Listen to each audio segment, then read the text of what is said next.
राधे राधे मित्रों, राधे राधे। बोलो। आज मैं थोड़ा हाफिज से आ रही है ना, क्योंकि अभी अभी एक्सरसाइज किया। एक्सरसाइज करने के बाद वो होता है ना कि शरीर थोड़ा हल्की सी हो जाती है।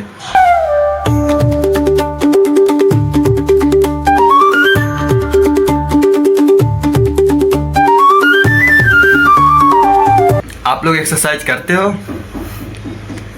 हो तो सही है, नहीं तो अपने जीवन में एकाध दो एक्सरसाइज करो।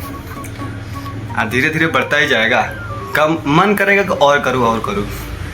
बस थोड़ी सी टाइम दो और राधे राधे बोलो। इस पे तो पूरा टाइम दो, जब टाइम मिले तब दो भाई। मैं ये नहीं बोल रहा कि पूरे दिन लगे रहो। ओके, वैसे तो बोलने में क्या है, काम करते रहोगे, बोलते रहोगे। जय श्री राम, राधे राधे मन में बोलो, किसी को सुनाना थोड़ी ना है। तो चलो श्लोक पढ़ेंगे आज 10। कल का श्लोक जो भी हो, गलतियाँ हो माफ़ करना, और आप लोग अच्छे से समझना, जो भी समझ में आए। क्योंकि समझ में नहीं आ रहा है ना, तो सच सीधी सी बात है कि भागवत गीता उठाओ, पढ़ो, और जो ना आए उसको किसी से, ये तो मैं डेली बोलता रहता हूँ, मतलब डेली नहीं, कभी कभी बोल ही देता हूँ। ओके, तो चलो श्लोक 10 है ना। श्लोक 10 है, चलो। ब्रह्मण्याध्याय कर्माणि संगम त्यक्त्वा करोति यः लिप्यते न स पापेन पद्यत्रमीवामभस्।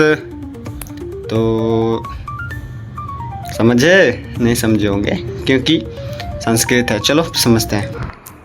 हमें जो भी समझ में आता है ना, समझना चाहिए, और जितना समझ में आता है, जितना समझ सको उतना समझो, और हद से ज़्यादा जैसे कि होता है ना कि जो नहीं समझ में आता है उसे छोड़ दो।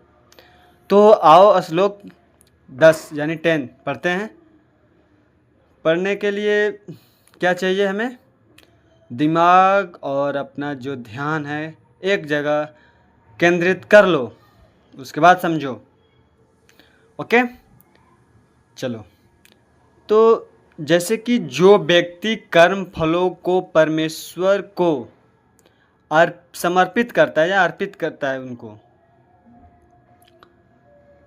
अगर हम व्यक्ति जो इंसान होते हैं अपने कर्म फल जो हम कर्म फल किसे कहते हैं पहले तो ये बताओ, क्योंकि हम पहले के वीडियो में बता चुके हैं, लेकिन जो पढ़ा होगा देखा होगा उसे पता होगा कर्म फल।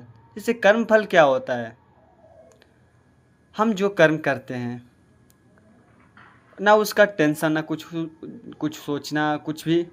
वैसे ही जैसे कि हम अपने भगवान के लिए कर रहे हैं, उसे त्यागना होता है कर्मफल। तो वही बोलता हूँ कि पीछे का श्लोक देखा करो। अब बोलो, जो समझ गए, जो नहीं समझे वो भी समझ लो, और बाद में पता नहीं बतलाऊँगा भी नहीं बतलाऊँगा, क्योंकि कर्मफल सबको पता होनी चाहिए। अब देखो, जो व्यक्ति कर्मफल को अपने परमेश्वर को समर्पित करके आसक्ति रहित होकर अपना कर्म करता है। अब यहाँ समझना कि अपना कर्म फल तो त्याग के वो अपने आप को आसक्ति रहित होकर केवल कर्म करता रहता है। वो भी किसके लिए? वो किसी के लिए नहीं। वो सिर्फ ये सोचता है कि ये भी जो कर रहे हैं प्रभु की इच्छा से कर रहे हैं, ना कि हम अपनी मर्जी से। वो पाप कर्मों से उसी प्रकार प्रभावित रहता है जिस प्रकार कमल पत्र जल से स्पर्श रहता है। जैसे कि हम वैसे इंसान बने, समझना ध्यान से, कि हम वैसे इंसान बने जो अपने कर्म फल तो है ही कर रहे हैं, वो अपने कर्म फल त्याग कर वैसा अपना कर्म करो। अब इतना समझ लो कि जैसे कि कोई इंसान होते हैं कि ये सोचते हैं ना कि जैसे हम कर्म कर रहे हैं वो अपने लिए कर रहे हैं, हम अपने जो भी करेंगे मेरा ही होगा। जैसे कि हाँ उनका होगा, लेकिन अब वही ना, अपना यहाँ तुम्हारा यहाँ कुछ है नहीं, खुद का तुम्हारा शरीर है नहीं।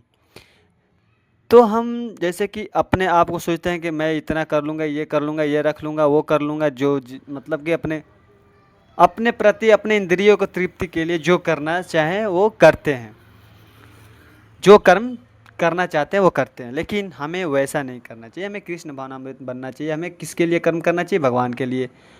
और भगवान के उपदेश और बातें तो सबको पता होगा कि हमें क्या करना है। अगर नहीं तो पिछले वाले जो वीडियो बहुत पड़े हैं, क्योंकि उस पर व्यूज़ नहीं जा रहा है, तो आप लोग जाकर देख सकते हो। वैसे भी देख लोगे तो थोड़ी बहुत व्यूज आ जाएगी, वैसे भी देखना है ही नहीं। मैं बता देता हूँ, पता नहीं फ्यूचर में मैं ही भूल जाऊँ या जो भी हो, तो जाकर मैं ही देख लूँगा। किसी और की ज़रूरत ही नहीं है। और इस जो ये सब कर लेता है तो वो इंसान कैसा होता है? जैसे आप कमल देखो, कमल, जो कमल का पत्ता होता है, पत्ता जो पत्र होता है, जो कमल के रहता है, कहाँ रहता है? कमल के नीचे रहता है, लेकिन कमल ऊपर रहता है। वो कमल के पत्र जो रहता है वो कहाँ रहता है? पानी पे। तो ये बोलते हैं वो इंसान जो होते हैं ना, कर्म से, अपने पाप कर्मों से उसी तरह से वो प्रभावित रहता है, जैसे कि कमल पत्र पानी से स्पर्श रहता है। तो वैसे ही आप लोग भी पाप कर्म से बचे रहोगे। वैसे ही स्पर्श रहेगा, हाँ पाप है, लेकिन वो भी नहीं आपको कुछ कर सकता है ना, बस देख सकता है, देखने के अलावा वो कुछ कर नहीं सकता है। तो प्रेम से बोलो राधे राधे। तो यही था इस श्लोक का, जो भी था। आप लोग समझे कि नहीं? दिमाग लगाकर ध्यान करके। नहीं समझे हो तो एक बार और लगाकर, प्रिय मित्र हो और मेरे प्रिय भाई बहन जो भी हो, दादा चाचा जो भी देख रहे हो, उनको मैं यही बोल रहा हूँ कि एक बार देख लेना। जो भी गलती हो कमेंट में बता देना। ओके, तो चलो।